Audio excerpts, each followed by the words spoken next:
Assalamu alaykum hormatly müşteriler. Nesip edenden 2020 yıl Lexus ES 350 maşin ultra luxury 1. klass komplektatsiya, full komplektatsiya 1. klass diska, 5 kamera, 3 lupa fara, eli Amerikan kalan fully. İdinde görüşüngüz ýaly çalışmaly detali yok.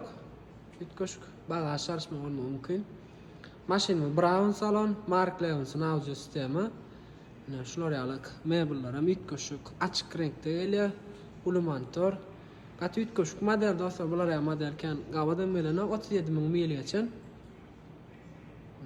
Kapsetka Mark Levinson elbette bar. Maşinimiz 1. klass 3.5 motor dostlar. 20. yıl bular ýalyk variant almak isteseniz howluň sebäbi awgust aýynyň 1-nji basyp berilýär, sebäbi ondan soň risk bolýar.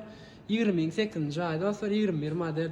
Kim oýuna gatnaşmak istese görüşüňiz ýaly paka oýun wagty belli däl. Ýöne käbir müşterilerimiz we ýetişmeýän müşterilerimiz üçin goýýas. Nesip bolsa like basyp patpysatsyň repost edelim. Şolar ýaly görmek isleýän müşterilerimiz baý bolmagy mümkin. Habarlaşyp bilersiňiz dostlar. Aşaňa nomerlerimiz belli geçer. Türkmen Avto'yla habarlaşyp bilersiňiz. Amatly bahalardan alyp bilersiňiz. Nesip bolsa sag bolun.